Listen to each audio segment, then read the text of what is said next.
You know what I was thinking? So I have on my Raya profile that I'm one of my job titles is, or I have it set to graphic designer and podcaster. Yeah. And a guy reached out and was like, so should I listen to your podcast? No. And, well, I was actually like really proud of last week's episode. So I was like, if you're interested, we just did an episode on, does life imitate art? Does art imitate life? You should check it out. But then I realized if he goes and listens to it, we never introduce ourselves. Oh my God. Yeah. So people like, unless he's watching, obviously like my pictures are on my Raya.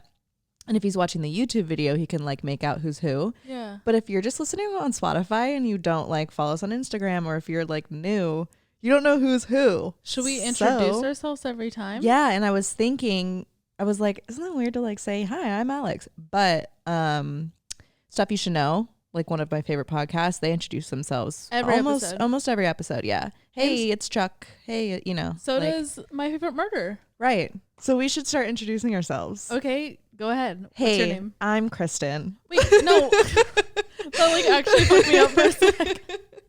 Just kidding. I'm Alex. Alex. All right. Is there any? Well, actually, there is other ways. There are so many other ways. I'm Kristen McAtee, and this is our podcast, Oddvice. It feels weird. Weird, because but I think it's necessary. We're talking to people that we already know. But you're right. No, that's an amazing point, and you're so right. So, hi, nice to meet you. If you're new here, this is a podcast where we just talk about everything in life, and we still don't have that down. Even when like peers ask us like, so what's your podcast about, we're like, oh, I always say we talk about life, womanhood, shit we're going through. Recently I've been saying death.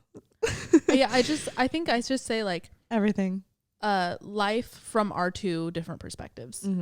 That's like the easy. That's the easiest way to put it. But short yeah, form. I mean, every episode is so different. But yeah, so I'm Alex. Nice to meet you guys. Our voice. I've heard before that mostly from like people we know that our voices are similar. Oh yeah.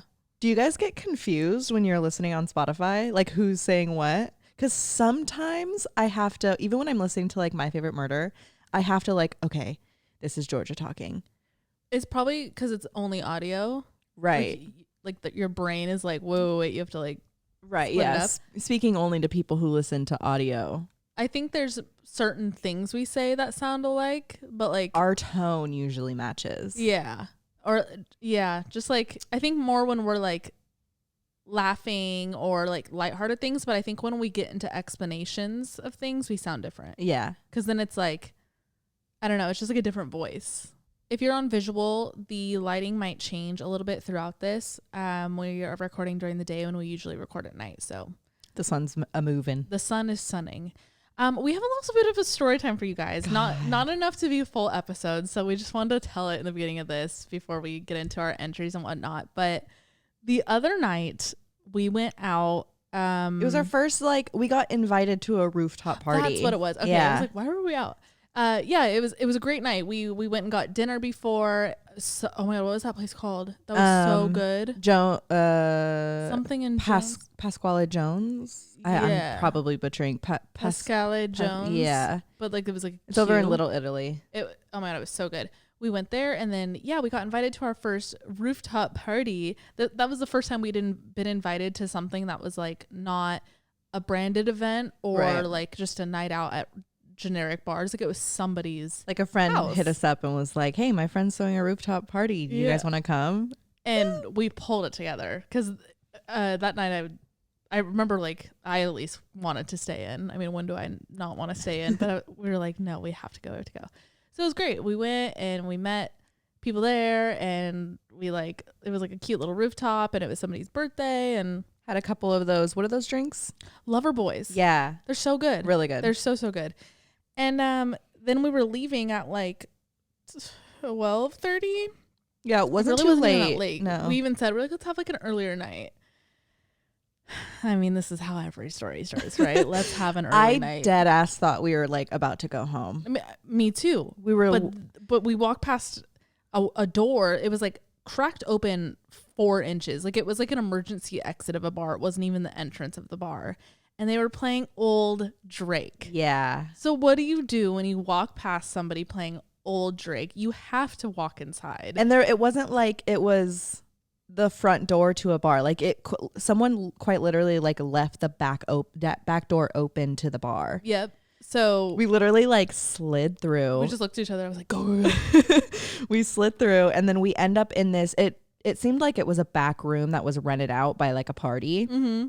And we walk through, and we're like definitely getting like faces like, oh, those girls definitely just snuck in. Yeah. But we walked through. First of all, it was packed like sardines.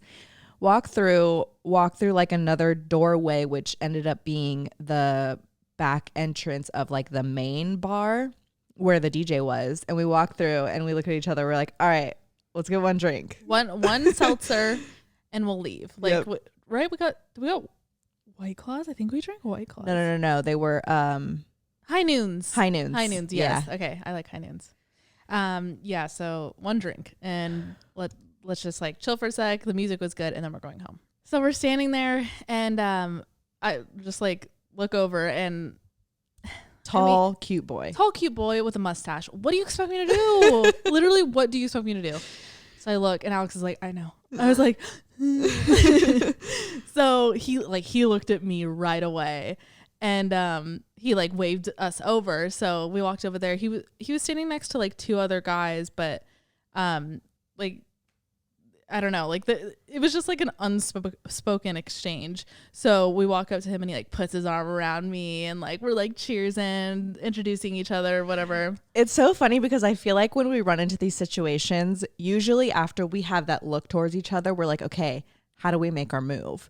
But this felt so like effortless. Yes. And the fact that we literally were at the bar, got our drinks, and then ended up next to him and his arm was around you, like it just happened. It so literally perfectly. just happened. It was kind of crazy. It was good. That's a really good point. You're right. It is always us being like, okay, we need to like. Should we get them a drink? What are they drinking? All right, they're drinking High Noons. Let's go get High Noons and then walk over there and then give it to them.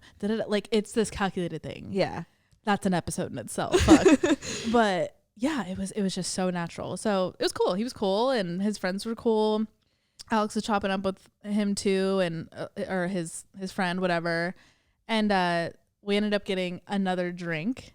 We were like light buzz, like we weren't like drunk or anything, but I feel like they were definitely drunk. It seemed like they had like either been out all day, or they were, because they had like the day drinking tired look, but they were still had a buzz going. Yeah, it did have those day drinking eyes. Yeah.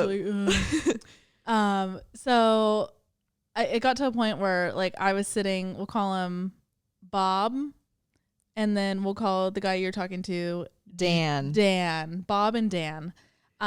So I'm talking to Bob, and we're having like good conversation. Like what I love when you meet somebody at a bar is the people that don't just immediately go into like, so, and like try to just like big put it on and flirt. Like we were genuinely just like talking. He was cool, like telling me about where he grew up and telling me about like his siblings, and we've been talking about like our first room trips, like super cool conversation, whatever. And Alex is like right next to us talking to Dan, and all of a sudden this is my perspective, and then Alex will obviously give you hers. Okay, yeah. Dan and Alex stand up and walk towards us, and Dan like fully like interrupts me and Bob, and he goes, dude, you wouldn't believe it, she sells potatoes and corn to the West Coast, like the whole west side of the nation. That's crazy. I immediately knew, obviously, Alex was fucking doing a bit with this guy. And in my head, I'm like, oh my God, because I could just tell, like, he didn't know you were kidding. And I didn't know that he had said this to her. Oh, okay, yeah, right. And so I look at Alex, I do the wide eyes, and I'm like, drop the bit. And I saw her doing this, and I'm like, okay, she wants me to drop it because she really likes this guy, and like if she wants to carry on with him, I obviously can't carry this bit on forever. Like, what if they get married? So I dropped that. But let me take you back to like when me and him started our conversation. So I had noticed that you and Bob were like really cracking on. Like you guys seemed like in a good conversation, and I was kind of just like standing there. And let me like preface that there was no like attraction to this guy, to Dan, the friend Dan. I wasn't like, there was no flirtatious vibe. You were wingmanning. I was wingmanning. And that's what I like went into wingman mode, and I was like, okay, let's just fucking have fun with it. So we like ended up standing next to each other and just talking. I asked how him and Bob met each other, and I was like, oh yeah, me and Kristen have been best friends since elementary school. And we got to talking about like why he moved out to New York and what he does for work. Turns out he like looked at me and was like, oh, I sell potatoes, corn, and onions. And I was like, oh shit. And I like was kind of like, oh, that's kind of crazy. He's like, yeah, I sell to every major grocer on the East Coast. And he was like so dead serious about it that I thought he was joking. Like he was like stone cold, like one of those people that were so dry. Yeah. That like you couldn't tell. I couldn't tell, but I was like, okay, is this like a bit? And I was like, at first I was like, oh shit, guess what? And like, I thought I had made it very clear that I was following along with his bit. Yeah. Because I was like, you'll never believe this. I sell onions, potatoes, and corn to every grocer on the West Coast. And like, obviously I'm fucking with you, right? Yes. And he's like, no, you don't. And I was like, yeah, I do. And he was like, shit. And I think that's when he like walked over to you, but I didn't catch that he was talking to you. Yeah. So we just like caught a table right next to you guys, and that's when we sat down. I obviously like, I got your hint to like drop the bit, so I didn't continue that much until he like kept talking about it. Right. Like now like you're wrapped up in it. How do you just right? And so he was so serious that like you couldn't just be like, dude, I'm just fucking with you. Like what would have happened? Exactly. And he like looked at me and he was like, he's like, we're trying to like take over the West Coast right now, and you're the top seller. And I'm like sitting there like, yeah. Fuck. What are you gonna do? And I was like, you know, Jen, the head buyer for Whole Foods, she invites us over for Thanksgiving every year. And I was like, how are you going to top that? And he's like, no way. And I'm like, okay. And I'm sitting there, you guys, obviously I'm summing this up a lot because it was so like intricate and dragged on. Yeah, we were there for like a few hours. We like the specific conversation about like us trying to take over the like West Coast versus East Coast thing probably went on for like 45 minutes. And I'm sitting there like, okay, either this guy is like really fucking dedicated to the bit, and we're starting to like kind of talk about other things. He was talking about how like we did that thing where like, what do you think that guy's doing here? Like that guy showed up in a flamingo shirt and he's like dancing hella funky, like who, like what's his story? Right. And we did that. And then he started to get like a little like stone cold. He would like point people out and then be like, yeah, if I ever acted like that, my dad would disown me. And I was like, okay. But like not in a funny way. And also, I don't know who brought it up first, but we kind of got the hint that like they both made hella money. Oh, because we were going to get another round of high noons, and there was a point where Dan, like, he didn't like fully pull me aside, but he, you know, kind of nudged to me while you guys were ordering the next round, and he was like, hey, I just want you to know, like, I've never seen Bob like act like this with somebody at a bar. Mm-hmm. And like, he's a really great guy. I just like want you to know that. I was like, oh, like, you know, like that's awesome. Like it's nice. I just wanted to keep it like platonic. And I was like, right. It's nice getting to know the both of you. Like it seemed like he was like pitching this man at his fucking wedding. Like it was right. really intense. And he goes, yeah, you would never believe it, but he is one of the richest men I know. And you would never know. He's so humble. And I was like, oh, like that's great. Like, you know, whatever. It was cut really short, but that's when I found out, like, okay, like is this a bit, or are these guys actually like two people, one that runs the East Coast grocer potato thing, and this other guy that is the most humble, richest man that Dan's ever met. I didn't even know what he did. And it got so serious to the point where like I was sitting there at one point and I was thinking like, okay, I'm wingmanning right now and I'm following along with this bit. Maybe he thinks like maybe he's doing the same thing, and like what if he has a girlfriend and he just wants to like be there for bro. Yeah. And like play along, and that's why he just like doesn't give a fuck what kind of story he comes up with. Right. But me and you like go to the bathroom together, and I think this is when we like both kind of looked at each other and we were like, what's going on?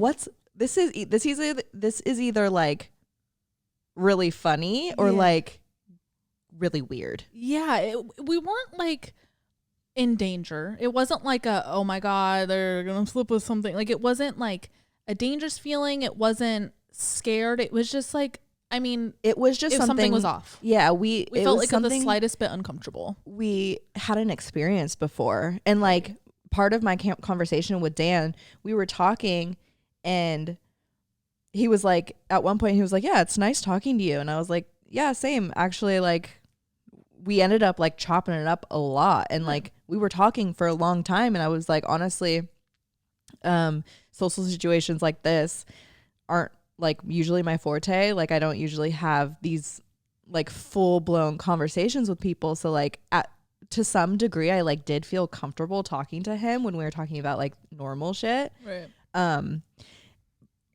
But it was still like there was a light bulb in my head, like, where is this gonna go? Yeah. What is this situation? And we couldn't read it. No, that was what's weird. We could always read what's gonna happen when we're like with a group of people meeting new people. Like you can usually like compartmentalize what's gonna happen. Right. But I mean maybe they felt it too, because then we came out of the bathroom and they were like, Bob was like, do you guys want to come back to my place like for a drink or something? And obviously that sounds like the biggest red flag of a sentence you can ever get from a guy at a bar. But again, we really weren't that drunk. He offered a drink back at his place, but I didn't plan on even drinking a drink at his place. I was just like, the night's young, like new experience. Like that whole night for us was like, let's just do like new things. Like people are inviting us places. Let's just like go explore. So, I look at Alex and she kind of shrugs and I'm like, let's just go. Whatever. Let's just go. It was not that far. Like we could always leave. And they call an Uber and we like Uber back to his house, whatever. And we get up to his apartment, and apartment was cool, whatever. And he walks, like I walk over with him to his bar cart. We're at Bob's place, by the way. And he was like, okay, like this is all I have, blah, blah, blah. And I was like, okay, like I'll grab some cups. And do you have any mixers? And he was like, let's go check. So we go into his kitchen. You and Dan are on, like settling in on the couch, whatever, like setting your shit down. And he opens his fridge and I see like a iced tea in there. And I was like, oh, like we could use that. And he's like, oh yeah, okay, hold on. Let's see if I have ice. And he didn't have any ice. So obviously seeing that we didn't have enough ice, he just like grabbed the bottle, I think it was of like Tito's or something, and then the iced tea, and like brought it to the table, assuming like we'd all just pass it around, whatever. We literally never ended up passing it around, but he sat it down on the table. He sits down on the couch. It's like a sectional L couch. So he's in like the long part of the L. Alex and Dan are in like the middle to the end. And I'm on like an ottoman kind of in the middle of the room, like farthest away from Bob, to be honest, because at this point Dan was telling a story that I was kind of interested in. So I was sitting more close to you and Dan. And this is when I knew, okay, like we're going to leave here very soon. Yeah. Like it's going to expire soon. There was like no music on at this point. I think Bob was like shuffling through his thing. What's it called? Yeah. His TV, like looking for music. But he looks at me and he's like, Kristen, come here. And like pats on the couch, like to come sit next to him. And I was like, immediately no. Like it just felt so bad. Unnatural. And I was like, hold on. Like I'm like, and I like pointed that I'm listening to Dan and Alex, whatever they're talking about. And I noticed him kind of like roll his eyes. And I was like, oh, what the fuck? Yeah. So then Dan's still in his story, and Bob like interrupts what Dan's saying and is like, hey dude, you got the puff bar? Like just totally like almost like tantruming frantic. that we were all in a conversation and he wasn't included. Exactly. And Dan was like, no dude, I told you, like I don't have it. Continues his story. So I look over at a table close to Bob and I see a puff bar standing on it. And I was like, oh, I think it's right. Like, is that it? The red one? And he was like, yeah, it is. Can you get it?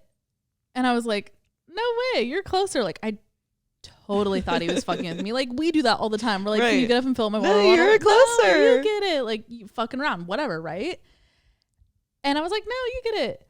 And he goes, really? Like, I thought that would be a nice gesture for you to get up and get it for me, but okay. Like, you can leave if you want to. Dead serious, you guys. Like, not an emotion in his face. And I, like, you texted me. Oh, yeah. The air went still. I immediately looked down at my phone and text Alex. Obviously, girl on some girl code shit. She gets the message right away. If you are out, guys, and one of your girls texts you or gives you the eye, I don't care how well you're getting along with your guy. Respect that they want to leave and you guys leave as a pack. That is always the rule. That's what Alex and I have always lived by. What did I text you? Okay, so you, first of all, hold on. Let me preface this by saying one of them had taken off, or they both took off their shoes. Oh, yeah. But one of their, like, I don't know whose it was, but it reeked of stinky feet. Stinky feet. It was really bad. So, Kristen texted me. First of all, we're like still in the conversation. I didn't really catch the like puff interaction, but like because Dan was still talking. Mm-hmm. But we were still in the middle of conversation, and Kristen texted and said, let's go. I said, yeah, feet stink. And she said, seriously. So, because I didn't, like I said, I didn't catch the puff interaction, so I didn't see the, you thought I was just like, let's go. I thought you were just like ready to go. I was like, yeah, feet stink. She said, seriously, please initiate it. And then I think I stood up. You remember? Physically, you were just like, yep. He was in the middle of a conversation, and I literally just like fully stood up. Yep. And like I kind of let him finish his sentence, and then I looked at Kristen and I was like, I think we're gonna go. And they both were just like sitting there and like looked up at us, didn't move a muscle, and they're like, all right, bye. And we like ran towards the door, and it was one of those doors where like as I was going for it, it like almost locks in position until you like pull it down. Yep. And I was going towards it in like slow motion in my head. I'm like, oh my God, it's going to be locked. This is it. This is where we die. It's going to be locked. But we got out and we like rushed to the elevator. We're like pressing the elevator button. No, I ran. It was like, like I as if it would come quicker. Like, when we got to the bottom, he lived in a building with like, it almost like had hotel vibes. Yes, very hotel. The like main lobby had a like check-in guy. Mm-hmm. And like I looked at him and he kind of like, I don't know if you looked at him, but he kind of looked our way like, I know. I thought the same thing, Alex. Yeah. I thought the same thing, that he knew exactly why we were leaving. Yep. Whoa. And like I almost felt like comforted. No, I was like, thank you, I love you. Yeah. No, I thought okay. Yeah. Whoa, I'm glad that we came to this. We didn't talk about that part. Nuh-uh. So we go out to the street and we get a car home, whatever. But the whole way home we're just like in silence. Dude, that was fucking weird. Are you serious? It was the weirdest thing, you guys. I don't know what that was. It was so and okay. When me and Dan had first, like I said, it was full, like we were fully talking. There was no like physical attraction. Right. I thought we were both just wingmanning. But when we sat down, we were like, we were this far apart. Like it was super like distant, and we were like still talking, and we're talking about like our top 3 favorite songs, and like I was playing them on the TV. And then when Bob came and sat over, he like sat kind of like right here, so I physically like had to move closer to Dan. And I was like, is this okay? Like, you want to like scooch over a little bit? And he was like, yeah, if it were up to me, you'd be pressed up against me. And like kind of under his breath. And I kind of like sat back and was like, okay, that was clocked. fucking weird. That like, and that's when I immediately like, okay, I need to, because at that point I didn't know whether or not you're going to come back and bring drinks. So I was like, right. Alex, you're not taking a sip of this alcohol. Oh yeah, no. Like you need to be on high alert from here on out. Yep. Anyway, the rest of what Kristen had said happened, but the next day we both get DMs. Oh no, he texted you that night. Me, yeah, because before we went home with them, he got my number, and I genuinely thought like, okay, like yeah, well, like I could have seen us hanging out again. Right. Not anymore though. He texted, or you have the DM. I have the DM. Okay, read that first. I'll pull up the text. Well, he texted you that night, right? Yeah. Okay. Anyway, this is what Dan had said. Hey Alex, what's up? You left so suddenly last night. Haha. We have a theory as to why that happened. And the first, this is two different DMs. The first one I was like, all right, yeah, I'm not going to respond. Like, if you don't understand why we dipped, like, yeah, get the pic. Yeah. But when he said we have a theory as to why that happened, I was a little intrigued. Sure. I was like, yeah, let's hear it. And he said, you or Kristen saw the woman's jacket hanging on the door. Bob and his now ex broke up like a week ago, and she's staying with a friend until moving out. Most of her stuff is still here, though. We never saw that jacket, you guys. First of all, for you to think that we like, saw a woman's jacket hanging on the door. We have to go. Bitch, who? Like, we're so upset we have to leave. Like, we are not the only women in these men's life. Fuck these men. And first of all, a jacket hanging on the back of the door. How, like, what does it have to look like to be distinguished as a woman's jacket? Bright pink. Like, that's when you walk into a new place, you don't clock shit like that. I'm not like, looking at jackets on the back of the door. Nope. I don't like. I thought he was gonna be like, oh, you guys were upset that we didn't have any more alcohol, or something a little more obvious, right? Something like just more generic, believable.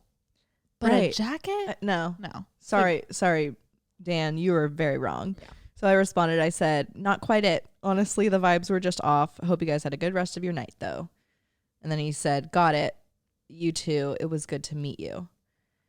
And I'm thinking, like, do you really think it went well? Some people think that was a good night. Yeah. It was so bizarre. So what did Bob? He texted me. Text you. He said, so sad you left. Sorry if I did something wrong.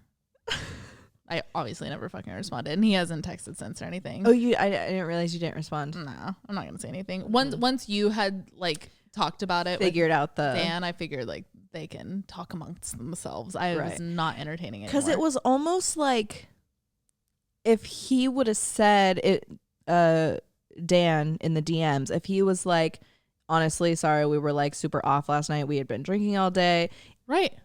It would have been like, okay, I get it. Probably not going to hang out with you again, but like, I get it. It makes sense. Yes.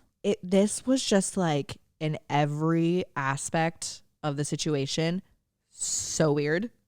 There's no other word for it. We're just going to sit here in silence, keep trying to find a word for it. Let us know what you guys think though of that story. But you know what we did say when we were in like the taxi home, we were like, well, we could tell this on the podcast. Like, it turned into like, and I think that's why when we gave each other the look at the bar, we both realized, okay, like we're both on the same level of buzzed. We both got like our goggles on. Mm-hmm. Let's do this for the story. Yes, that was exactly it. Like that's been a motive behind a lot of things we've wanted to do here is like, let's do it for the podcast. Like there's always a story involved. So, and this is probably the top one so far. Yeah. Okay, let's get into some podcast stuff. What are you wearing? What's your song of the day? I haven't seen you wear that flannel. I was gonna say I've probably worn it like maybe on one or two eps, but this is this flannel from Free People, and it was one of those ones that like I got it probably in like 2016, but I had my eye on it for like a year and a half, and I was like, because I think it was like $148. A lot for a fucking flannel. But it's like a full jacket. It zips. You've had it forever too. I've had it forever. It has like these really cool stud detailing on the side. It was just one of those ones I had my eye on forever, and I was like, I'm going to get that when I don't know, like get a big paycheck from work. At the time I was working at like a retail store. But anyway, it was like a reward jacket, and it's like a reward. It's like a reward. I'll never get rid of it. It's really cute. I love it. It's flannel season. Yeah. Woo! That's why I put it on. It's fall. It's fall. It's actually really hot today. But when do the clocks go back? Do you know?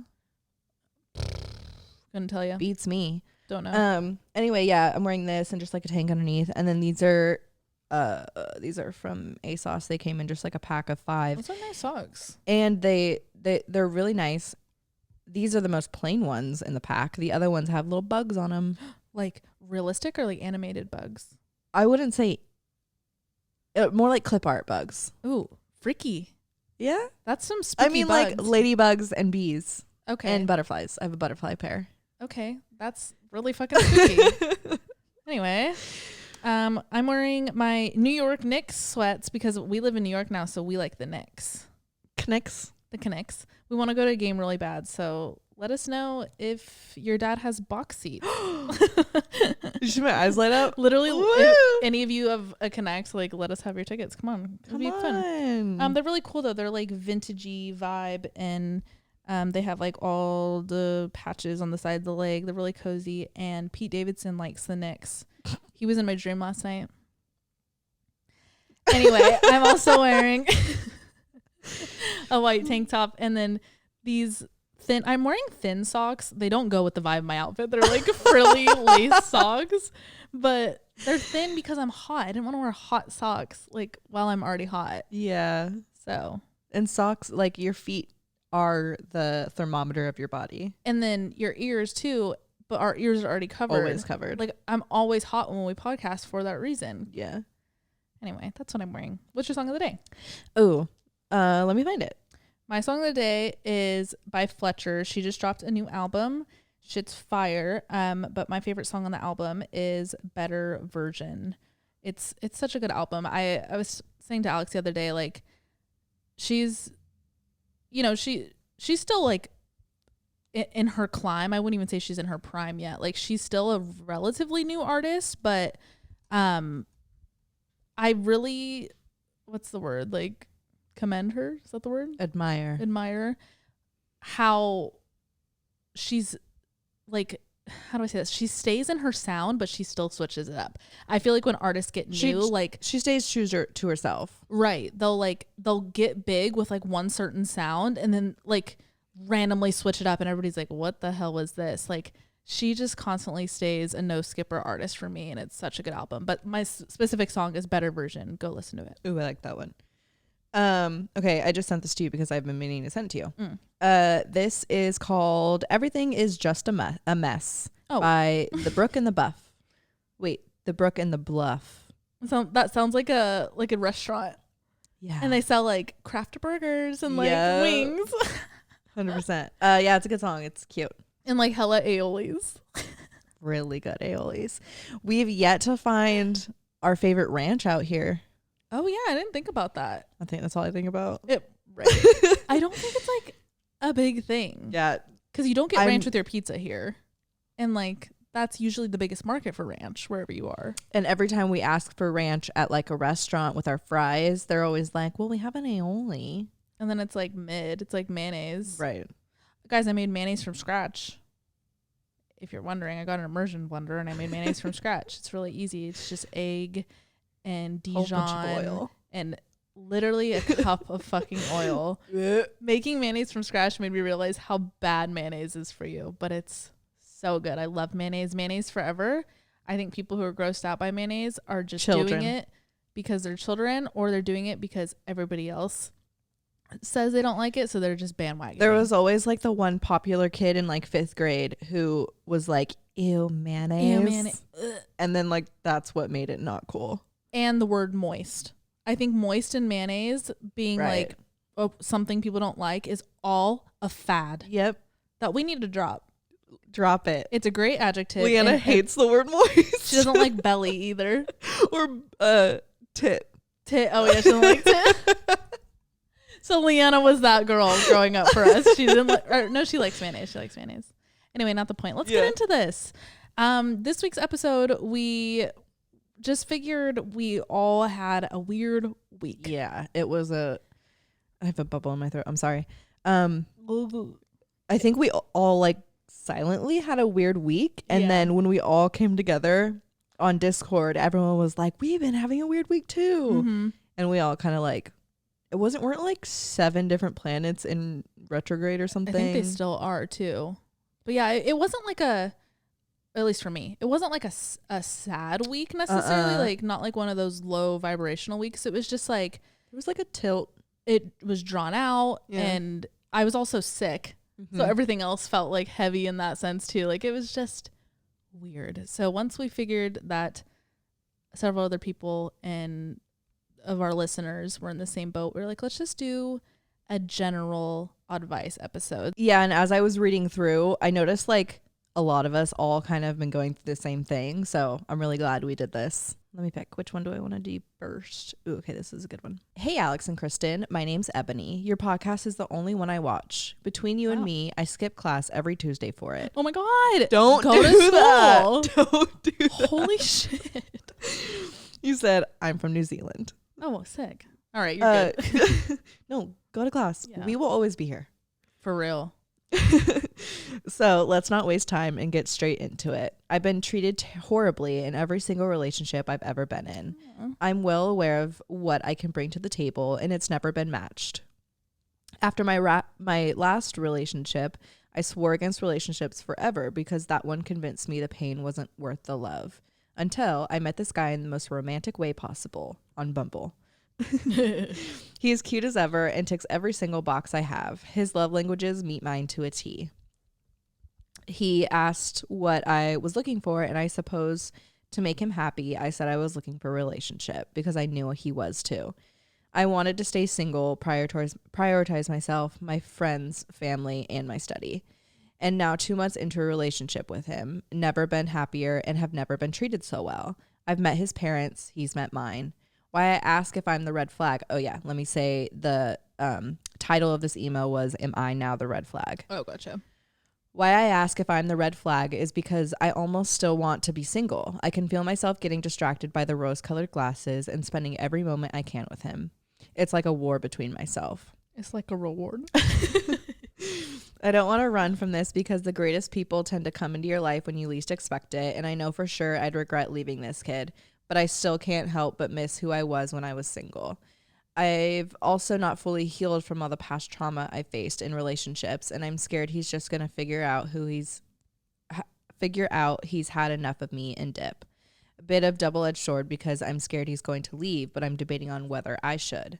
Any advice on figuring out whether this is normal, a case of my past trauma speaking a little too loud, or is it my gut telling me something? Feel free to not sugarcoat it. I need some brutal big sister advice. All of my love to you and yours always. And a purple heart. I love the don't sugarcoat it. Yep. Like I always, that makes me feel better. Right. Giving a response. Because sometimes I feel like I have to like, okay, I don't want to like hurt your feelings with like being brutal, but like, thank you for saying that. Yeah. So listen up. This one's tough because I feel like we can all relate to this when we want to try and distinguish whether or not to trust our gut feeling. I want to say maybe you should give yourself some time to be single.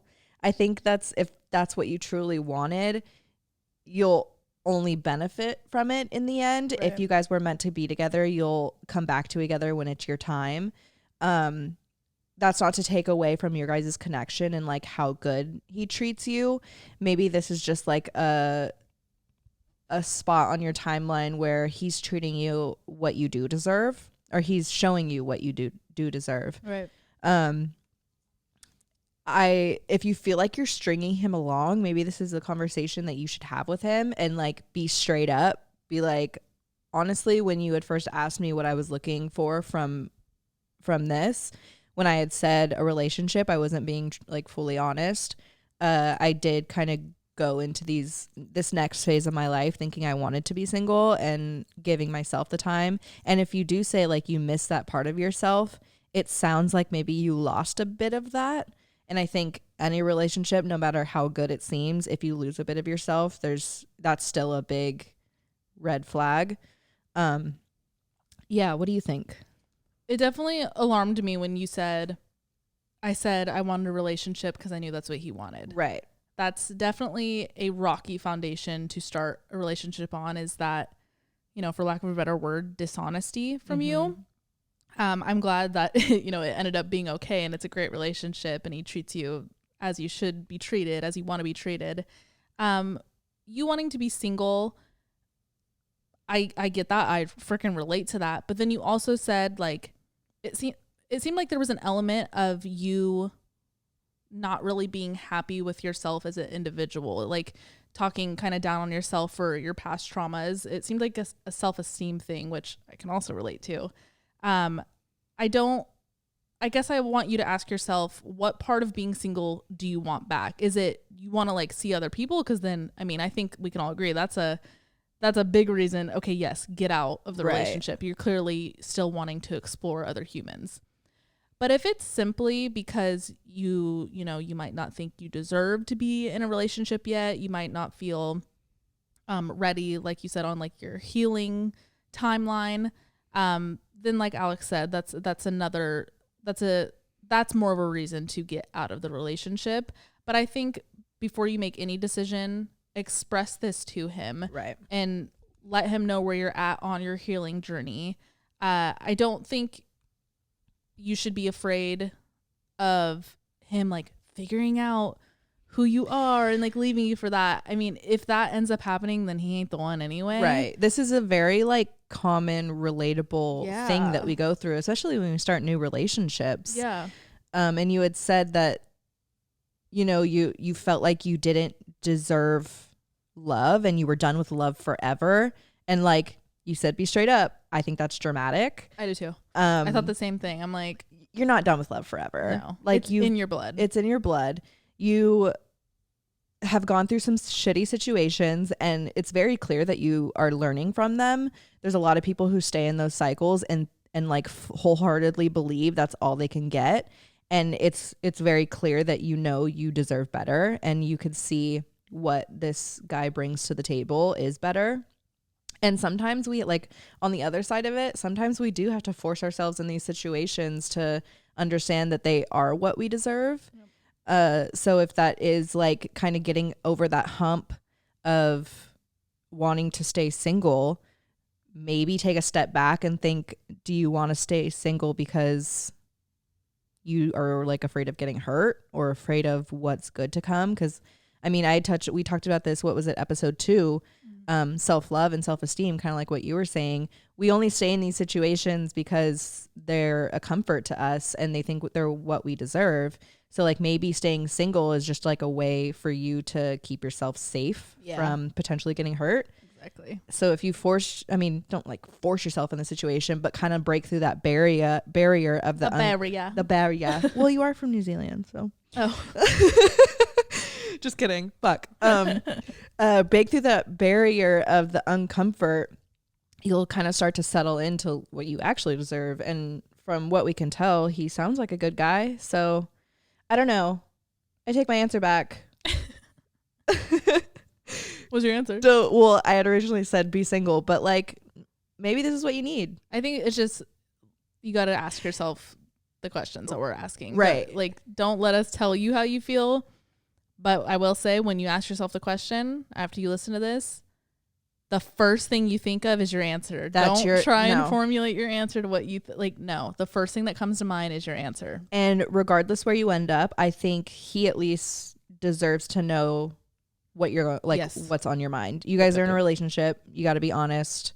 And like, it doesn't have to be so serious. You could literally be like, remember when I told you I was fully ready for a relationship? I kind of wasn't in my head, but I did a lot of thinking and like now I'm super happy with and this is only if you end up in this place, obviously. Right. But like, you don't have to be so like, I have to tell you something. Right. It's not that serious. Yeah. All right, my first one. The subject line is, my boss and I can't stop fucking each other. He has a girlfriend. Please help. Holy shit. No, I honestly, I didn't even fully read this one. I was just like, we have to read this based off the subject line. Can you keep anon? Yes, of course. Hi, besties. This is going to be long and messy, so I'm really sorry in advance. Some backstory. I started my job a little over a year ago where I met, let's call him George. Ew, wait, no, Ross, because I'm watching Friends. Yes. Oh, and Ross, it sounds sexy. Oh my, chill. We instantly hit it off. Amazing chemistry. Similar humor. The banter between us is like out of a story. He's insanely charming and a complete dork. Exactly my type. We had this energy like we'd known each other forever. He told me within a day or two that he lived with his girlfriend. We'll call her Julie because he must decide, even though I made them up, he must decide. Okay. And you know, I'm sorry, I'm going to interject. No, Julie is a love interest of Ross in the show. Oh, okay. That makes sense. All right. I get it. I needed that. Thank you. And I was obviously crushed, but it didn't seem to affect our budding friendship. We were both very respectful of his relationship and made sure to not cross any boundaries. Due to the nature of our job, we spent a lot of time together every shift. Soon, subtle flirtations started to be thrown into our banter. At first, I brushed it off as harmless since I knew it wouldn't go anywhere. But then I started noticing the little things he'd do. Buying me lunch, checking and making sure if I was okay during peak hours because I get flustered really easily, giving me rides home constantly where we'd spend hours talking in his car, using any excuse to talk to me and spend time with me. We even picked up on each other's vocabulary and mannerisms. Oh my God, that's how you know you're spending a lot of time with somebody.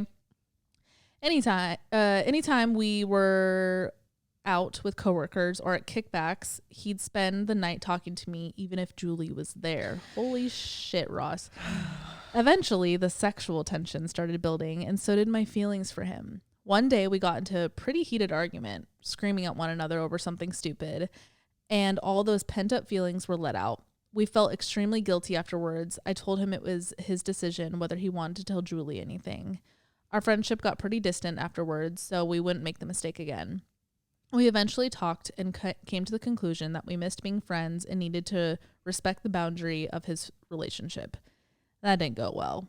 A drunken night led to another indiscretion, one we just didn't discuss and pretend it didn't happen. We continued to hang out and get closer and closer. Fast forward a few months, Ross and I are hanging out pretty much every day in and out of work. We hadn't slept together since the drunk night, but it was clear the tension was building again. Things changed one day when we were goofing around and ended up slow dancing in my kitchen, and he told me he thought he was falling in love with me. Holy fucking shit. I told him I felt the same, but nothing could happen as long as he was with Julie. Nothing really changed from there except we were more physical with one another. I had justified it up until this point since we weren't actually having sex, basically keeping everything above the waist. Another drunk night.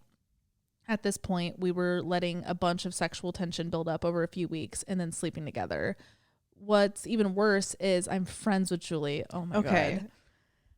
I know what we're doing is wrong and we try our hardest to not let it happen between us, but it does. He's my best friend and I don't want to lose that aspect, but we can't help our feelings for one another. His actions reflect his words. I don't know what to do. I know I'm going to get karma for this, and usually relationships that start with cheating end with cheating. All right, you said it. Yeah. I was going to say that. You said it. But I'm so in love with him. Please help. Thanks. I guess this makes me Rachel, but like not really. Okay. You said it. If he does end up leaving Julie and you guys go with things, you do have to remember how this started. But even before that happens, if it even happens, I sometimes question like really passionate connections like this. Honestly, this is actually a very common entry we get on our Patreon, kind of more often than you think. People like sleeping with coworkers, bosses, like, you know, shitting where you eat. And people are, it's always this really passionate thing. And I think it's because like it's the thrill, it's the temptation, it's the thrill. And that's something I want you to ask yourself.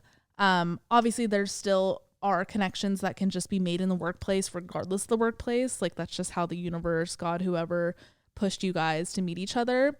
But I think a lot of like cheating and like that type of thing is a thrill for a lot of people. So remember that when it comes to thinking about like real feelings and like possible future with this person. Are you guys built off sneaking around, or is there actually something there? I don't know. I don't know really what else to say. My thing is like, he says he's in love with you, right? And kind of piggybacking off of if he does leave Julie and he is with you and in a relationship, how, like, who's to say whether or not he meets someone else, falls in love with them, and like he isn't telling Julie that he's in love with someone else? What makes him think that he needs to tell you that he's like, it's just it seems like an endless cycle at this point. Like if this person really, you had said that his actions meet his words, but like quite literally they don't. No. If he was really in love with you and he did see a future with you, Julie would be out of the question or out of the situation at this point. Like, why is he still with her? Yep. That's exactly it. And like, if you're friends with her, are there any situations where she like brings up like, I think he's cheating on me? Like clearly if she's not questioning their relationship, he's doing the same thing to her. And he like, homeboy's just good with his fucking actions at this point. Like he could be he's having his cake and he's eating it too. Yeah. Like, I'm sorry, I hate to be so brutal, but like there's something that's stopping him from breaking up with Julie. At this point, I don't think he will. Like you haven't set the expectation that like something needs to change for your guys' relationship to continue. Like he's just gonna keep doing what he's doing. Yep. He's living a Wattpad story right now. Literally. And he likes it. So just see where you're at. But you know, on the contrary, if you're just cool with like fucking, that's one thing. But I don't know. You said it sounds like love. You said the L word. You got some serious feelings. Like you also don't want to bruise yourself and your heart for future love, future healthy love, and right. Like we said, there's a lot of thrill in all of this and like it's fun sneaking around and all of that, but like kind of step away from the situation and think, if I met this guy randomly and we didn't have this immediate connection, is this someone who I'd go for knowing that he is like willingly cheating on his girlfriend? Okay, my next one. Hi, just wanted to share this with complete strangers because it's been driving me insane. I'm getting married soon to my absolute best friend, best guy I've ever met in my whole life. However, his best friend is a complete piece of shit, lol. She's very selfish and the friendship was always very one-sided, but I tried really hard because I love my fiance and that's his best friend. Why they're best friends is beyond me. Anyway, we had a huge blowout a few weeks ago and I ended up blocking her on everything and telling her to not speak to me. The catch is she's his best man, lol. So I've been stressing about that. She tends to always make things about her, so I'm praying she doesn't somehow make my wedding day about her. If only I could send you girls screenshots of the gaslighting she did to me, straight up lying to me to make her seem like the victim and blaming mental health when she later admitted it wasn't because of that. And I was actually right. It was mind-blowing. Love you girls. Anonymous, please. Okay, this one's hard. Just because I feel like we don't know the full situation. Yeah. But is this a conversation you've had with your fiance? Like, is he aware of her actions? I don't know. I feel like if he knew everything that went on, like the gaslighting and stuff, maybe he would take a step back and think it's probably best if she's not my best man. Yeah. I don't know. There seems like some kind of, there's missing pieces here, like miscommunication maybe.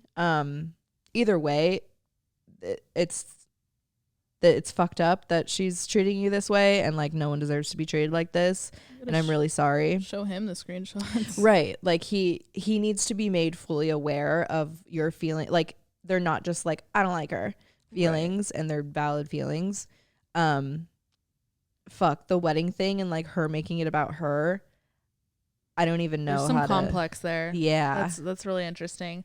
I hate hearing these stories, and they happen so often. The entries we get, like spouses, partners, whatever, that just really don't care that their person doesn't get along with their friends. Right. How could you like not care about that? That's like the number one thing. Yes. Like, you got to get along. You have to like my friends and my friends have to like you. Like, not, buddy, but like there's got to be a respect there at least. And it sounds like there's not. Yeah. You gotta show him the text. Right. Okay, my next one. The subject is 22, married, maybe getting divorced. Hi, Alex and Kristen. I got married in the fall of 2021 at the age 21. I know that's really young, but I'm from the Midwest and there's really not much to do here. If you know, you know. At the time, I was so in love and we were working towards similar goals. We already owned a house together and I have graduated college with a dual degree. Shortly before we got married, my husband quit his job. We've almost been married for a year and he hasn't worked the entire time. At the beginning, I was okay with it because he was really working on his mental health, but now I feel a bit taken advantage of. I work 2 jobs and do most of the housework. I'm so stressed and we're living paycheck to paycheck. Anytime I bring it up, he gets really upset and he claims he's looking for a job, but it always feels like there's a reason job interviews don't work out. He used to be incredibly driven and had similar goals as mine. I still love him, but I don't like feeling responsible for him. I literally have no idea what to do. I need some advice from my honorary big sisters. Please keep anonymous. You are so fucking valid to be upset by this. Like, it does seem like a laziness right now. And I don't mean to downplay the mental health aspect, but you even said, like, it doesn't even seem like that's the problem anymore. It does get to a point where, like, we have to love and support our partners and, like, be there for them and be gentle with them, but also motivate them and inspire them. And, even communicating like, hey, straight up, I'm bringing in all the income. Like, at the very least, can the house be clean? And it just expressing how you feel if you haven't already. I don't want to say like create an ultimatum, but like, just kind of hope like at the end of the day, like it sounds like your guys' dynamic fully changed. Like, yeah, it sounds like you've turned into this almost like mother figure. And like you had even said, you don't like that you're feeling like you're taking care of him. Ugh.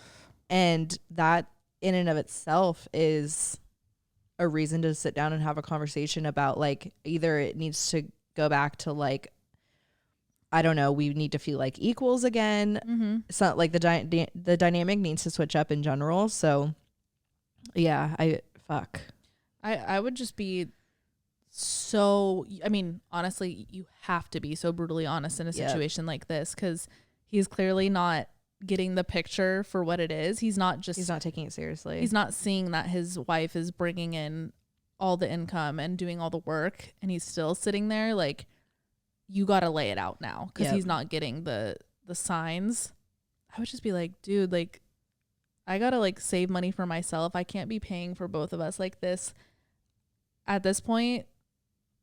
Like, I feel like I would almost like start giving situations that I might have to turn into. Like, do I need to move out? Right. Like, we can't afford this place if it's just like, we need to, things got to change. Let him know that change is the next step. So is it going to be you, or is it going to be the relationship? Right. Okay. My next one. Oh, hey, ladies. Okay. So listening to episode 1, season 3, all I could think of was literally same. LOL. I have just moved to Aussie from New Zealand, and like you have kept my job. So I'm working 100% remotely, and I met an amazing guy just 2 weeks before I left. I was thinking I should contact them for some advice on this, because what the actual hell or fuck, I don't even forgot a word. I'm going to say fuck. What the actual fuck am I going to do here? Have started my new life here. Now I'm feeling super invested in this guy and him with me. I have organized a trip to go visit him in a couple weeks, as I figured I have nothing to lose, and that way we can now know sooner than later if it's worth giving this a real long distance shot. I think he could be something special, so I'm leaning towards just giving it a shot, eh? Should I trust the power of divine timing, or is this just not that? Love you girls. Keep being hot and cool. Cheers. Anon. Keep being hot and cool. Hot and cool and hot. Okay, I relate to this quite heavily when like I had said in episode 1, when I had first moved here, I had this really strong connection with this guy, and I had even questioned in my head, am I silly for leaving? Like, am I leaving this thing behind that was meant to keep me in LA? Should I consider a long distance? Blah, blah, blah. I will say those feelings are super strong because you are in a new place. And I know now that I was going through those debates in my head because I did find comfort in that feeling of the connection between us. When you had said you have a trip planned for you guys to meet up, I don't know, is he going out to see you or are you going back to see him? Either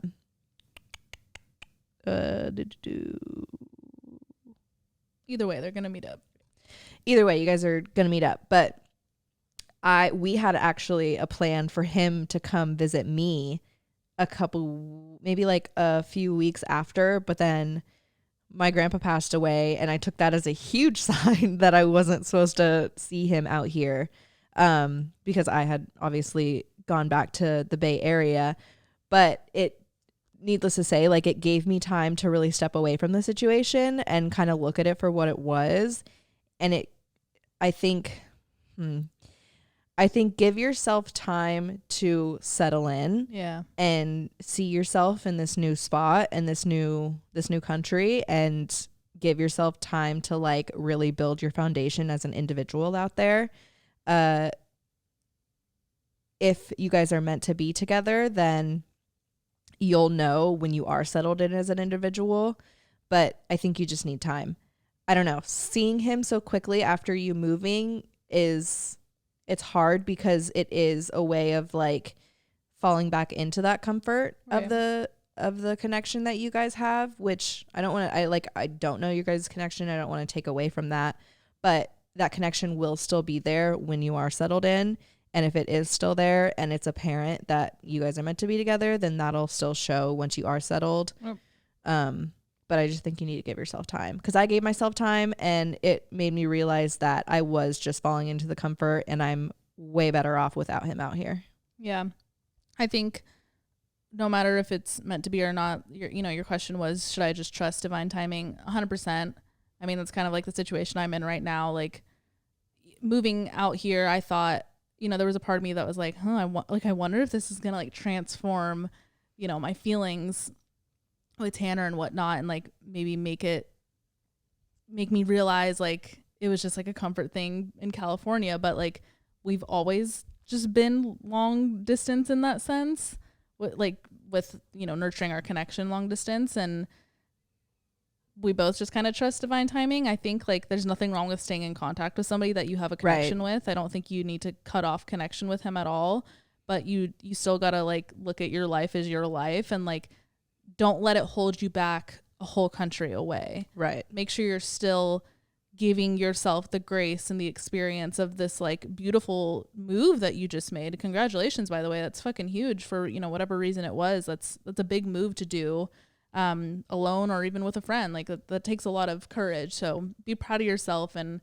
still make sure you're like putting yourself out there. But I don't think you need to like be worried about like, do I need to cut it off or do I need to like nurture it? The decision isn't needed now. No, just like write it out and just make sure you're giving yourself the time of day and the space in your new area. Mm-hmm. Okay, my next one. The subject is, should I feel guilty? Hi, ladies. Love the podcast. I've been listening since before video was even around. Oh my God, that sounds like they're saying like 19, like before like video was a thing. And I can't get enough. So in the beginning of this year, in April, I got out of a 5-year toxic relationship with my high school boyfriend. I ended things with him. I was out of love for over a year before I got the courage to end things off. I recently been feeling like I'm ready to get back into the dating world. However, I haven't really ever dated before. I got into my past relationship when I was 17 and just got out of it at age 23. I've been texting these 2 different guys. I have a date planned with one this weekend and another one in 2 weekends, but I can't help feeling guilty. Do I have anything to feel guilty over? For some reason, I feel bad talking and flirting with both of them.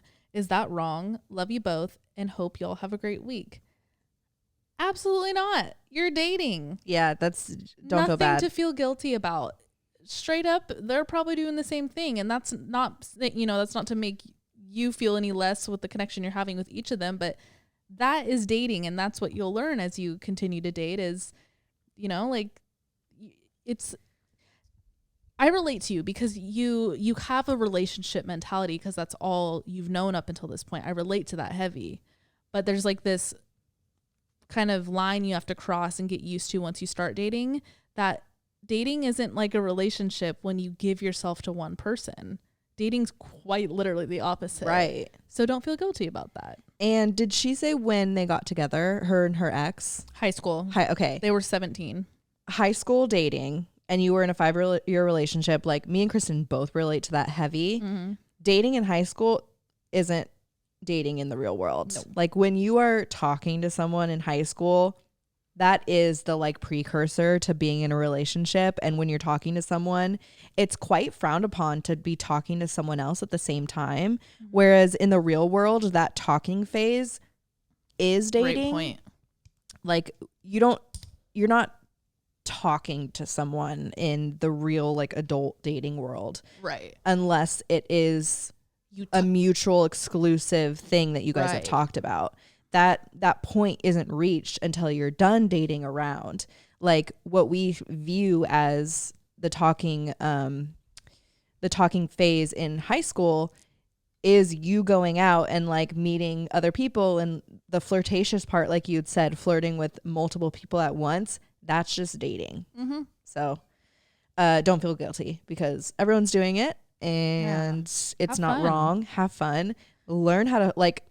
It's fun when you do flirt with multiple people because you like kind of learn your flirting style. Mm-hmm. And you kind of see like, oh, this is fun. This works. I like how this guy flirts. Like, it's fun. It's all part of like the dating game. In the dating game, if you just keep that tunnel vision and just like hop one person to one person, then you're never gonna learn like what you like and what you don't like. Right.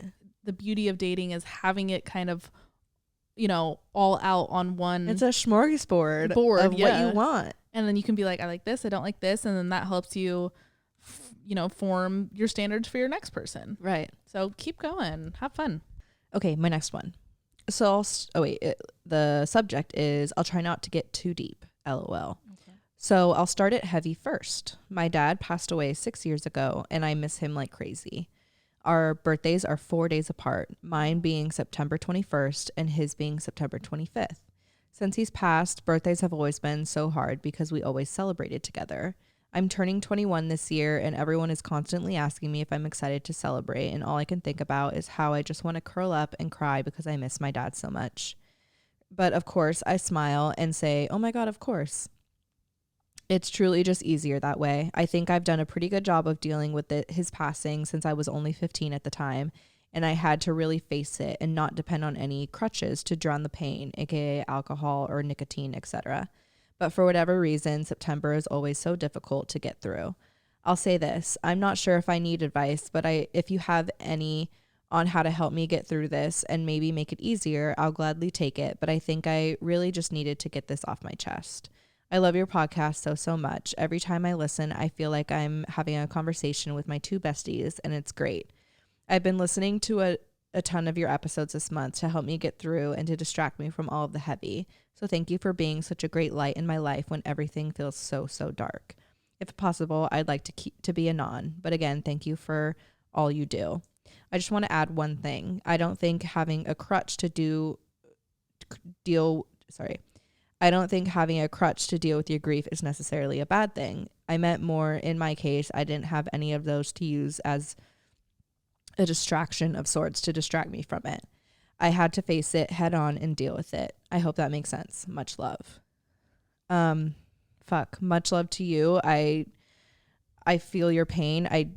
I can't say I can relate because that is such a terrible loss to go through, and I'm very proud of you for having like gone through it.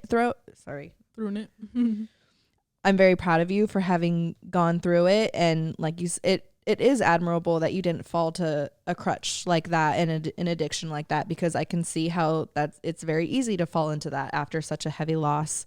As far as any advice I can give, honestly, the first thing I thought of when I read this was maybe try and switch up your mindset when you think of your guys' birthdays, and still, I think it's still okay to celebrate him. Mm-hmm. And absolutely. I understand the guilt of, trust me, I fully get the guilt you might be feeling when it comes to like having fun around this time of year. But I think at the end of the day, it's what our loved ones would want to see us go through after their loss. I can't ever imagine like losing, especially my grandparents, like losing them and thinking they want me to sit in this sorrow. They don't. Maybe come up with like a new fun tradition for your guys' birthday. Like celebrate you alongside your dad, and maybe like light 2 birthday cakes, or maybe like buy him a present every year, and you should plant a tree. Yeah, plant a tree, or like something. Get a new plant every September and like watch it grow. I think there's like the little things that you can do as part of like a way to release your grief, but also celebrate him at the same time. But fuck, I'm sorry, and I'm very sorry you've gone through this. Happy almost birthday, by the way. Yeah, almost birthday. Today's the 19th, so your birthday's this week.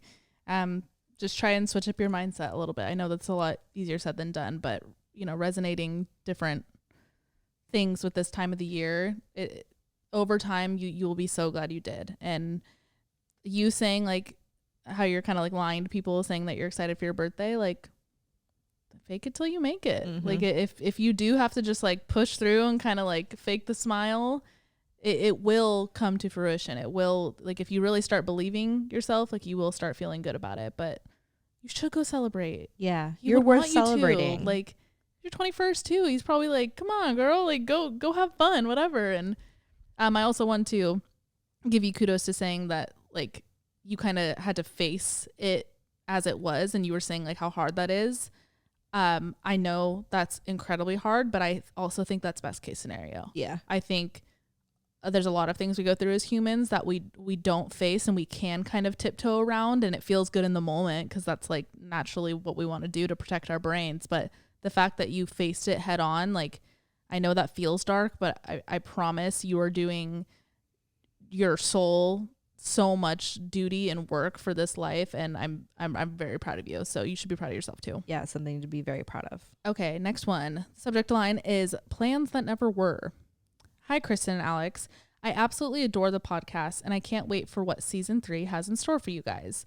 Please keep me anonymous. For the last 2 years, my best friend and I have been saying that we are going to move in together. We are both in our early 20s and currently live with our parents.